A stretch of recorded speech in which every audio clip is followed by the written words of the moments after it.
الحمد لله رب العالمين والصلاة والسلام على أشرف الأنبياء والمرسلين وعلى آله وأصحابه ومن تبعهم بإحسان إلى يوم الدين. أما بعد فأعوذ بالله من الشيطان الرجيم. بسم الله الرحمن الرحيم.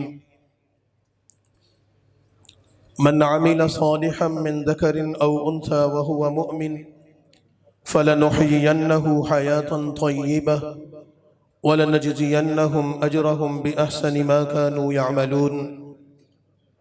صدق الله العظيم. إن الله وملائكته يصلون على النبي يا أيها الذين آمنوا صلوا عليه وسلموا تسليما. اللهم صل على سيدنا ومولانا محمد عبدك ورسولك وصل على المؤمنين والمؤمنات. نبی کریم صلی اللہ علیہ وسلم کا ایک ارشاد گرامی ہے کہ جب کچھ لوگ اللہ کے دین کی نسبت سے کسی مجلس میں جمع ہو جاتے ہیں تو اللہ رب العزت اس مجلس کے ختم ہونے سے پہلے شرکت کرنے والوں کی مغفرت کا فیصلہ فرما دیتے ہیں. آج کی یہ بابرکت مجلس جس میں بڑی تعداد میں علماء کرام بھی تشریف فرما ہیں، طلباء دین بھی ہیں، بزرگان دین ہیں، نوجوان اور چھوٹے بچے ہیں، اور تمام کے تمام لوگ اس جامعہ، اس دینی ادارے کی سالانہ تقریب میں شرکت کے لیے جمع ہیں، جہاں انشاءاللہ ابھی بخاری شریف کی آخری حدیث بھی تلاوت کی جائے گی اور دیگر دین کے سلسلوں کے حوالے سے بات کی جا رہی ہے. تو اللہ تعالیٰ سے دعا ہے کہ اللہ ہم سب کی حاضری کو قبول فرمائے. حضرات، دینی مدارس کی یہ سالانہ تقریبات دینی مدارس کے نظام اور ان کی روایت کا حصہ ہیں، اس وجہ سے کہ رمضان المبارک کے بعد دینی تعلیم و تعلم کے جن سلسلوں کا آغاز کیا گیا تھا وہ رجب کے اختتام پر مکمل ہو جاتے ہیں، اور پورے سال میں مدرسے میں پڑھانے والے اساتذہ نے، پڑھنے والے طلباء نے دین کے تعلیم و تعلم کے جن سلسلوں کو وہ جاری رکھا ہوا تھا اس کی تکمیل کا مرحلہ آن پہنچتا ہے، جو ہر دینی ادارے کے اساتذہ، طلباء، بلکہ اس کی انتظامیہ اور معاونین کے لیے بھی ایک خوشی کا ذریعہ ہوتا ہے. اور اس موقع پر جب یہ اہتمام کیا جاتا ہے تو اس کی غرض و غایت یہی ہوتی ہے کہ اساتذہ کی حوصلہ افزائی بھی ہو جائے، طلباء کی دلجوئی بھی ہو جائے، معاونین، منتظمین اور پڑھنے پڑھانے والوں کے متعلقین کی دلجوئی بھی ہو جائے، اور ان کے سامنے سال کی کارکردگی بھی آ جائے، تاکہ لوگوں میں دین کی محبت کا جذبہ اور بیدار ہو اور بڑھے، اور ان دینی اداروں کے ان سلسلوں کو اللہ تعالیٰ جاری و ساری رکھ سکے. دینی اداروں میں، مدارس دینیہ میں پڑھنے اور پڑھانے والے ان سلسلوں کا حاصل اور مقصود یہ ہے کہ ایک مسلمان کو ایمان کی زندگی حاصل ہو جائے. اس کے علاوہ کوئی دوسرا مقصد نہیں ہے. اور علماء کرام نے یہ بات فرمائی ہے کہ قرآن کریم ہماری رہنمائی کرتا ہے اس بات کی طرف کہ ایمانی زندگی کا حصول اس کی بنیاد اعمال صالحہ ہے.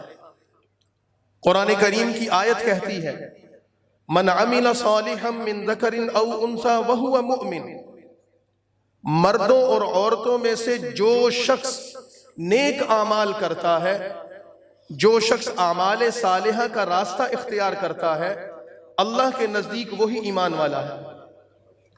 اور ایمان کی بنیاد اعمال صالحہ کو قرار دی. اس پر علماء نے یہ بات بتائی ہے کہ عمل صالح کرنے کے لیے یا اعمال کا راستہ اختیار کرنے کے لیے انسانی زندگی کا وجود ضروری ہے. اور انسانی زندگی اعمال سے بنتی ہے.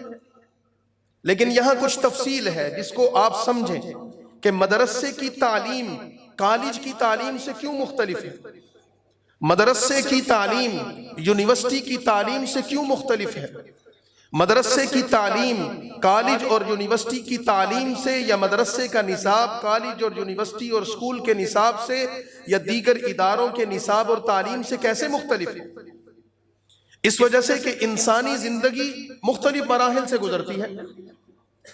علماء کرام یہ بات کہتے ہیں کبھی انسانی زندگی کا ایک ایسا دور آتا ہے جس کو آپ انسانی زندگی کا حیوانی دور کہتے ہیں. اب آپ کہہ سکتے ہیں انسان اور حیوان کی آپس میں کیا مماثلت ہے، لیکن تھوڑا سا اگر غور کر لیا جائے کہ جب انسان پیدا ہوتا ہے، انسانی وجود کی اور اس کی زندگی کا آغاز ہوتا ہے، تو قرآن کریم خود اس کے بارے میں کہتا ہے کہ تم اس دنیا میں جس حال میں آئے تھے لا یعلمون شیئا، تمہیں کسی چیز کا علم نہیں تھا، تم جاہل تھے، لا علم تھے. تو اس زندگی میں انسانی زندگی کی ضروریات ہیں، مثلا لباس اس کی ضرورت ہے، کھانا پینا اس کی ضرورت ہے، رہنا سہنا اس کی ضرورت ہے، لوگوں سے تعلقات اس کی ضرورت ہے. انسانی زندگی انہی چار چیزوں سے مل کر بنتی ہے. لیکن کبھی آپ انسان کے اس بچے کی جس کو شعور اور عقل نہیں، اور کسی حیوان اور کسی جانور کی زندگی پر غور کریں، کوئی خاص فرق نظر نہیں آئے گا. حیوان کو بھی اس چیز کا کوئی پتہ نہیں کہ لباس ہے یا نہیں ہے، بچہ بھی اس بات سے لاپرواہ ہوتا ہے کہ لباس ہے نہیں ہے کیسا ہے. حیوان کو بھی اس چیز سے کوئی پتہ نہیں کہ ذائقہ کیا ہے، کھانا پکا کر دیا یا کچا دیا. کبھی حیوانوں میں یہ چیز دیکھی گئی؟ انسانی زندگی میں بچہ بھی اس چیز سے لاپرواہ ہے، کوئی چیز بھی اس کو مل جائے وہ منہ میں ڈال لیتا ہے. رہنے سہنے کے اعتبار سے حیوانات کے لیے کون سے محلات تعمیر کیے جاتے ہیں، کون سے گھر بنائے جاتے ہیں. اسی طرح انسانی زندگی کے آغاز میں بچے کو بھی اس بات کی پرواہ نہیں وہ بستر پر لیٹا ہے یا کچے زمین پر لیٹ گیا ہے، وہ کسی صاف بستر پر بیٹھا ہے یا کسی گندی زمین پر بیٹھ گیا ہے، لباس صاف ہے یا گندا ہے، کوئی پرواہ نہیں. ایک حیوان دوسرے حیوان کے ساتھ تعلقات کے معاملے میں عقل سے فارغ ہے، شعور سے فارغ ہے. اسی طرح بچے کو بھی اس چیز کا ادراک نہیں. کبھی انسانی زندگی مرحلہ وار آگے بڑھتی ہے اور اس حیوانی دور سے نکل کر عقل کے دور میں داخل ہو جاتی ہے. اور انسانی زندگی کا عقلی دور یہ آتا ہے کہ آپ اگر لباس کی ضرورت پر غور کرتے ہیں تو جدید تراش خراش کے لباس ہمیں میسر آ جاتے ہیں. رہنے سہنے پر غور کرتے ہیں، اعلیٰ ترین محلات ہمیں مل جاتے ہیں. آپ اپنے تعلقات پر غور کرتے ہیں تو انسانوں کے ساتھ روابط اتنے بڑھ گئے کہ پوری دنیا ایک گاؤں اور ایک گھر کی شکل اختیار کر چکی ہے.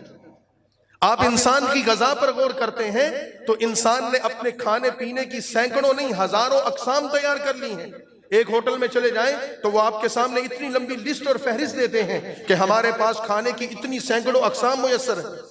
اس کا مطلب ہے کہ انسان نے اپنی زندگی کے ایک درجے سے ترقی کر کے حیوانیت سے نکل کر عقل کے دور میں داخل ہو کر اپنے آپ کو یہ سمجھا کہ میں کامیاب ہوں.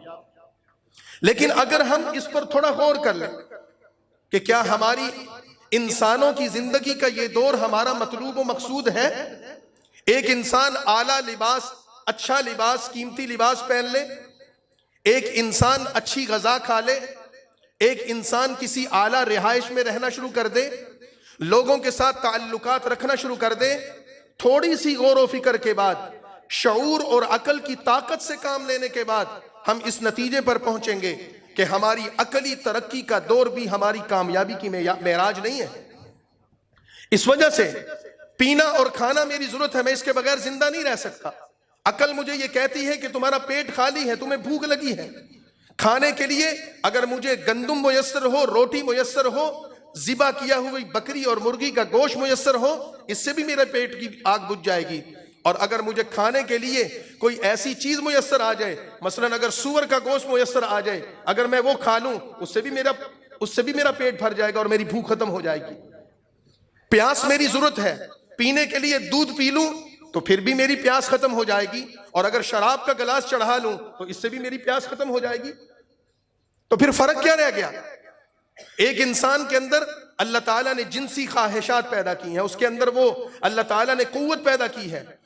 اگر وہ اپنی جنسی تعلقات کو استوار کرنا چاہتا ہے تو انسانی زندگی کا یہ مرحلہ یہ کہتا ہے کہ اس کو کوئی ایسی جنس میسر آنی چاہیے عورت کی شکل میں. اس پر ماں کا ٹیگ لگا دو، بہن کا ٹیگ لگا دو، بیٹی کا ٹیگ لگا دو یا بیوی کا ٹیگ لگا دو، کوئی فرق نہیں ہے. تو مجھے بتائیے، جو لوگ عقل کے تابع ہو کر زندگی گزارنا شروع کر دیں یا گزار رہے ہیں، ان کے ہاں یہ تصورات پائے جاتے ہیں کہ نہیں؟ وہ پیاس کو ختم کرنے کے لیے پانی بھی پیتے ہیں اور شراب بھی پیتے ہیں کہ نہیں؟ اپنی جنسی خواہشات کو پورا کرنے کے لیے بلا تفریق عورتوں سے تعلقات قائم کرتے ہیں کہ نہیں کرتے؟ اس کی اور بھی بہت مثالیں دی جا سکتی ہیں. کھانے کے لیے ان کو بکری کا گوشت مل جائے یا کھانے کے لیے ان کو کتے کا یا سور کا گوشت مل جائے، وہ کھاتے ہیں کہ نہیں کھاتے؟ تو پھر بتائیے، کیا اللہ نے انسان کو اس وجہ سے پیدا کیا تھا؟ کیا اللہ نے انسان کو اشرف المخلوقات اس وجہ سے بنایا تھا؟ کیا یہ چیزیں انسانی زندگی کو اس کی معراج تک پہنچاتی ہیں؟ لقد خلقنا الانسان فی احسن تقویم کی تعبیر یہ ہے. اگر ہم اپنی عقل، اپنے علم، اپنے شعور کو استعمال کریں تو ہمارا دل یہ گواہی دے گا، ہمارا دماغ یہ فیصلہ کرے گا، انسانی زندگی کا یہ عقلی دور بھی ہمارا مقصود نہیں ہے. تو پھر ہم کہاں کھڑے ہیں؟ اس کا مطلب ہے جیسے ہم حیوانی زندگی میں تھے وہ ہمارا مطلوب و مقصود نہیں تھا. اگر ہم عقلی دور میں آگے ترقی کر کے تو یہ بھی ہمارا مقصود و مطلوب نہیں ہے. تو ایک درجہ کوئی اوپر ہو سکتا ہے جہاں پہنچ کر ہمیں ہمارا اصل مطلوب اور اصل مقصود حاصل ہوگا. تو وہ مطلوب اور مقصود حاصل کرنے کے لیے ہم اپنی زندگی کی گاڑی کو آگے بڑھائیں گے. تو پھر عقلی دور سے آگے ہمیں ایک ایمان کا دور نظر آتا ہے. عقلی دور کے بعد ہمیں وحی کے علوم کا دور نظر آتا ہے. عقل کے علوم ہمیں کامیاب انسان قرار نہیں دیتے. قرآن کہتا ہے من عمل صالحا من ذکر او انثى وهو مؤمن. ایمان والا وہ ہے جس کے پاس اعمال صالحہ ہیں اور اللہ کے نزدیک نیک عمل کی بنیاد ایمان ہے.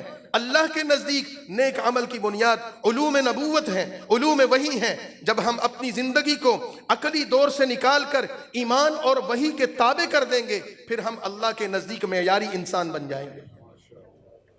اب مثال کے طور پر جب ہم عقل کے دور سے نکل کر وحی کے علوم کے تابع بن گئے تو پھر ہمارے پاس ضروریات زندگی تو وہی ہیں. ہم کھاتے پیتے یہ ضرور سوچیں گے کہ اس بوتل کے اندر پانی ہے، شراب ہے، دودھ ہے، یہ حلال ہے یا حرام ہے.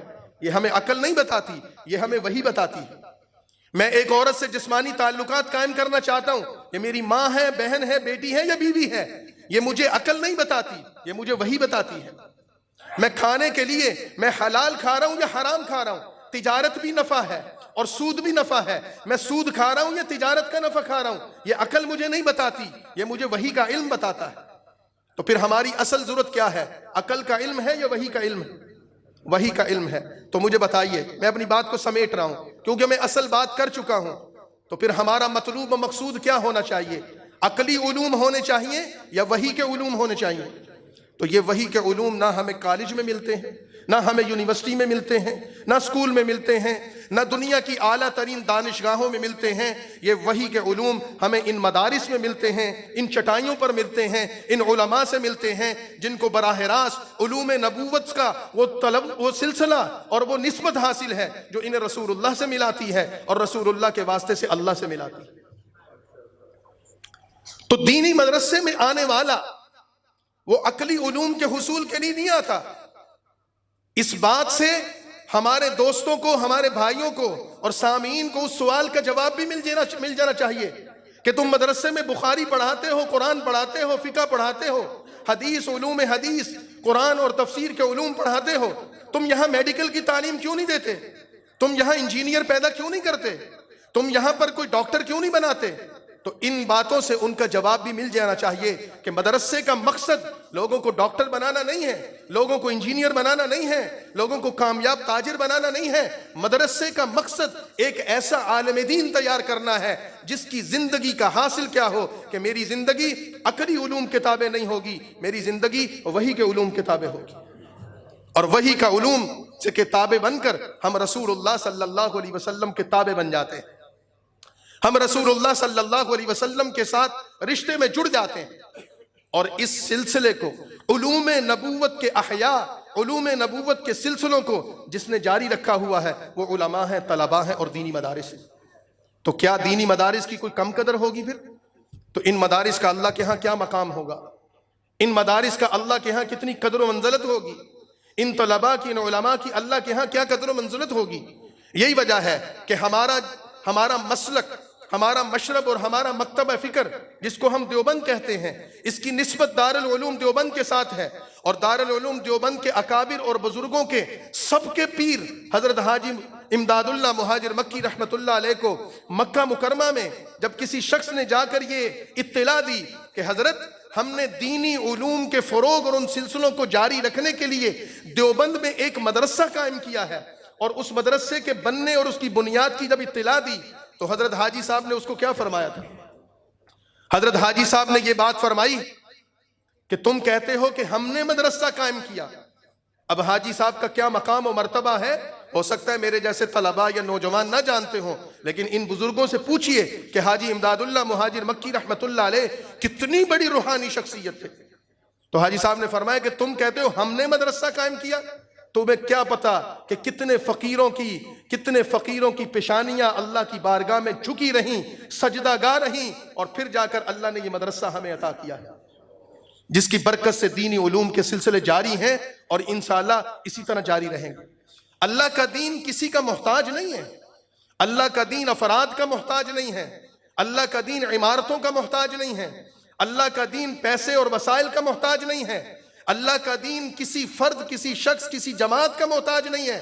لیکن دنیا میں اسباب کے تابع رہ کر جب ہم دیکھتے ہیں تو اللہ نے اس مدرسے کو، ان علماء کو، ان طلباء کو، ان دینی اداروں اور جامعات کو، ان جماعتوں کو اللہ نے سلسلہ وہ ذریعہ بنا دیا ہے جو دین کے فروغ کا، اس کی بقا کا اور اس کی جاری رہنے کا ذریعہ ہے۔